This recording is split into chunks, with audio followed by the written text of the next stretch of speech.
We often say if you don't have a process for anything you do more than once in your practice, you're wasting time and leaving money on the table. Without written processes, even a routine task can take longer than it should, especially if it's something you don't do often.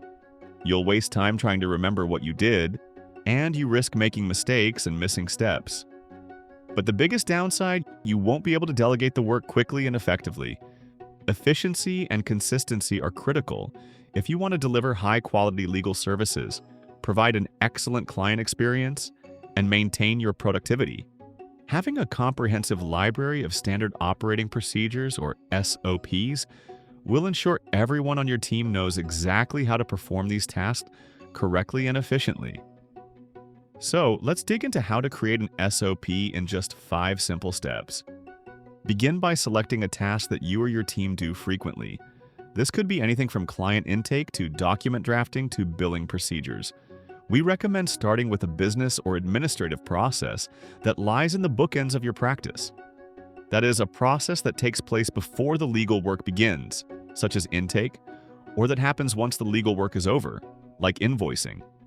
Once you've picked the process or task, here's the process we recommend for creating your SOPs. First, track what you actually do. The next time you complete the task, write down each step you do as you go along. Consider the different scenarios that might arise and how you normally handle them. The idea is to capture what you actually do as you do it.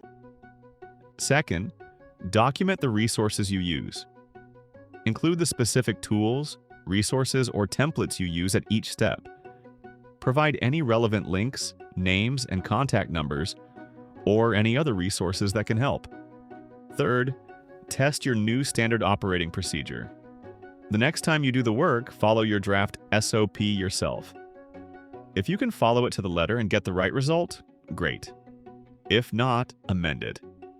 Then have someone unfamiliar with the task follow your draft SOP to see if they can complete it without needing additional instructions.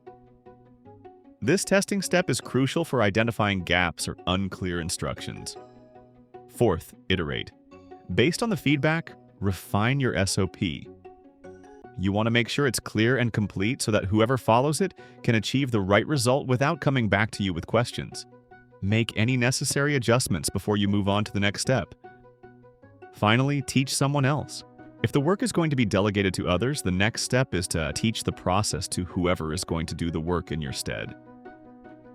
Your SOP should be pretty self-explanatory, but it's worth investing a few more minutes to ensure that what seems clear and obvious to you is clear and obvious to the people who are using it. Not only do you want them to be able to achieve the right result, but you also want them to understand the importance of following the SOP to maintain consistency and quality in their work. So now you've created your SOP, perfected it, and handed it off as needed. But the story's not over. SOPs are not static documents. As your practice evolves, so will the procedures. Regularly review and update your SOPs to reflect any changes in processes, technology, or regulations. Having a well-maintained library of SOPs is more than just a nice-to-have. It's essential for the success and growth of your law firm. Here's why. SOPs ensure that tasks are performed consistently across your firm, reducing the risk of errors and maintaining your high standards of quality. Clear, well-documented procedures save time by eliminating the guesswork. Your team can complete tasks faster and with greater confidence, freeing up time for more complex, high-value work. SOPs are invaluable for training new team members. They provide a clear roadmap for how things must be done, reducing the learning curve and helping new hires become productive more quickly. As your firm grows, having standardized procedures in place makes it easier to scale operations. You can delegate tasks more effectively and ensure that even as your team expands, the quality of your services remains consistent. Well-documented SOPs help mitigate risk by ensuring that everyone follows the correct procedures, especially in high-stakes or legally sensitive areas of your practice. By creating a library of well-documented procedures, you'll set yourself and your practice up for long-term success.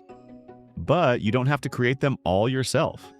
Building and maintaining your SOPs will definitely require an upfront investment of time and effort, but it can be shared. Encourage your team to follow this same process to create SOPs for their own tasks and make maintaining them everyone's responsibility. Remember, if your process is just in your head or the head of another person who works for you, you don't have a process. You can't cover when people are away or when they leave. You can't delegate to more cost-effective resources, and you can't easily expand your team.